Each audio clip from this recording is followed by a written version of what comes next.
The first time he saw her, it was raining. Not the kind of rain that made people run. This was Lagos rain, angry, heavy, and sudden. The kind that floods gutters and silences hawkers. The kind that makes time feel paused. Chinedu had just parked by the curb near Ikoyi, wiping condensation from his windshield, when she opened the door and got in. He hadn't seen her approach. She just appeared. Slim. Dark-skinned. Hair wrapped in a wine-colored scarf. No umbrella. No handbag. Just a haunting calm. "Lekki phase 1, she said softly. Her voice was like music through mist. Calm, deliberate. She didn't say another word for the entire ride. He stole glances at her through the rearview mirror. There was something strange about her stillness. Her eyes were fixed on the outside world, but they didn't move. She didn't blink much either. When he dropped her, she paid the exact fare in cash. Folded bills, soft and dry, despite the rain. "Same time tomorrow?" she asked as she stepped out. He nodded, not knowing why. The next evening, she returned. Same time. Same spot. Same scarf. This time, she spoke. "I used to live in Lekki," she said, "before I moved back home.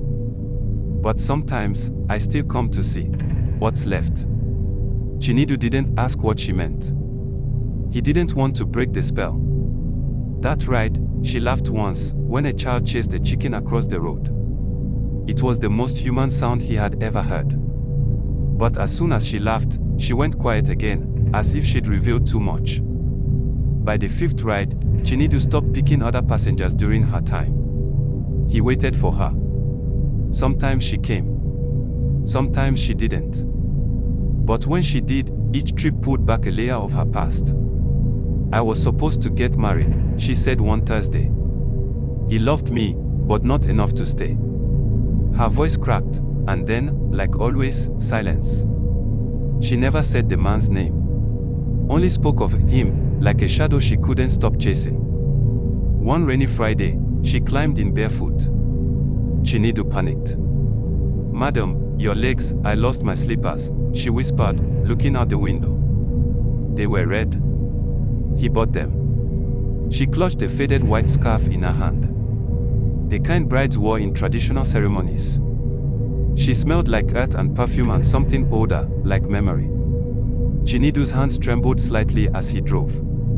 He didn't know if it was fear, or love, or both.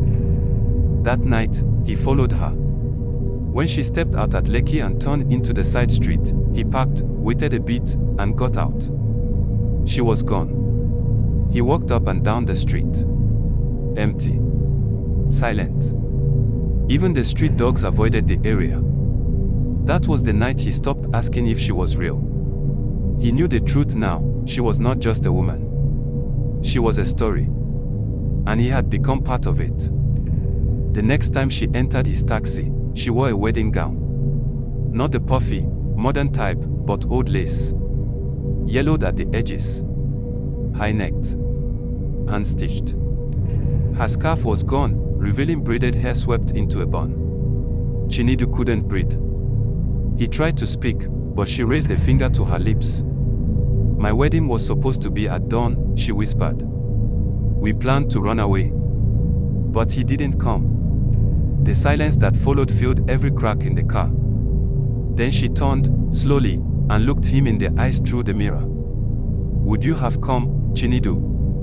His hands froze on the wheel. "How do you know my name?"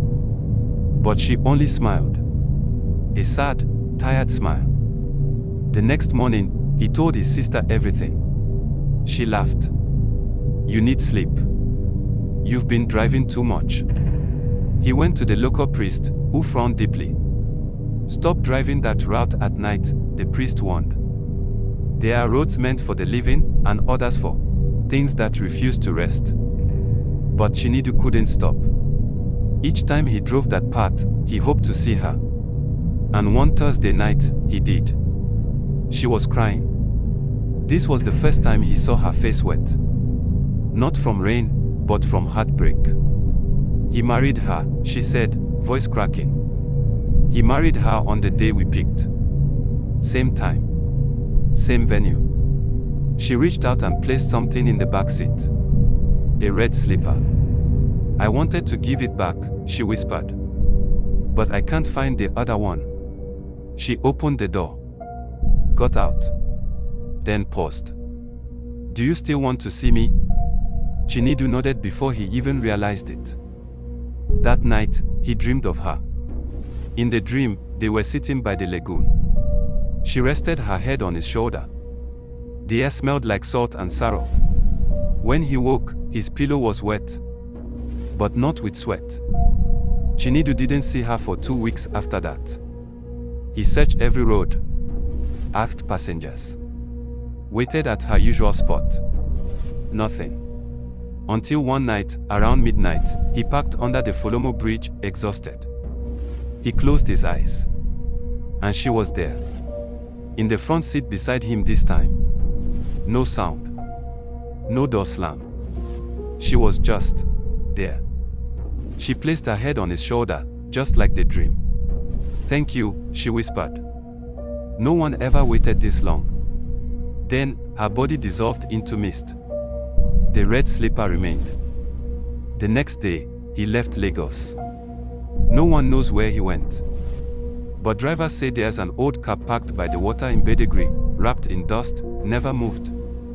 Inside it, on the back seat, is a single red slipper.